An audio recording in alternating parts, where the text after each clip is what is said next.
कहानी शुरू होती है एक छोटे से गांव में, जहां 5 साल का प्यारा कान्हा अपनी दादी के साथ रहता था।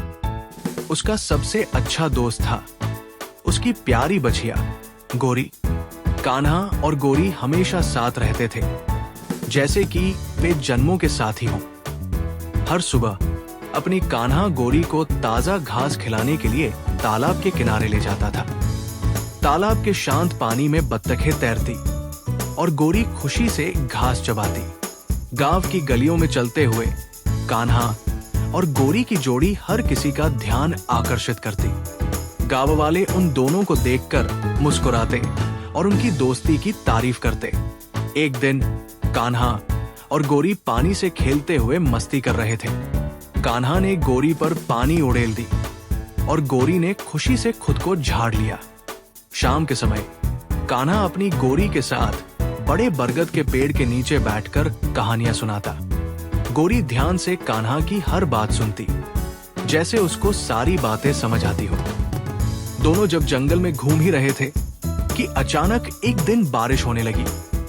कान्हा ने फौरन एक बड़ा पत्ता तोड़कर गोरी के ऊपर रख दिया ताकि वो भीग न जाए। कान्हा जहां भी जाता अपने साथ गोरी को भी लेके जाता। एक दिन गांव में बहुत बड़ा मेला लगा था। जब कान्हा मेले देखने गया तो पीछे पीछे गोरी भी चल दी। गांव के मेले में कान्हा और गोरी पहुंचे। कान्हा के हाथ में रुई की मिठाई थी और वो गोरी को झूले की तरफ इशारा कर रहा था। कभी कभी गोरी शरारत करती। एक दिन उसने कान्हा के टिफिन को खाने की कोशिश की। कान्हा ने हंसते हुए उसे रोका।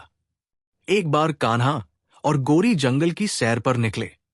बड़े बड़े पेड़ों और रंग बिरंगे फूलों के बीच दोनों ने खूब मस्ती की।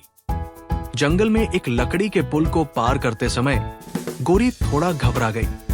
कान्हा ने उसका हौसला बढ़ाया और उसे धीरे धीरे पुल पार करवाया।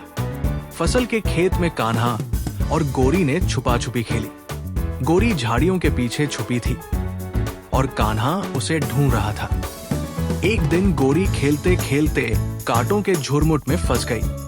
गोरी ने जैसे ही जोर से आवाज दी तो उसकी आवाज सुनकर कान्हा ने जल्दी से उसके पास जाकर कांटों को हटाया। गोरी की आंखों में कान्हा के लिए आभार झलक रहा था। गांव में जब भी त्योहार मनाते तो कान्हा बड़े प्यार से गोरी को फूलों से सजाया करता। कान्हा और गोरी ने अपनी अनोखी जोड़ी से सबका दिल जीत लिया। सब गांव वाले उनको देखकर बहुत खुश रहते थे। एक रात कान्हा और गोरी घास पर लेटकर तारों को देख रहे थे।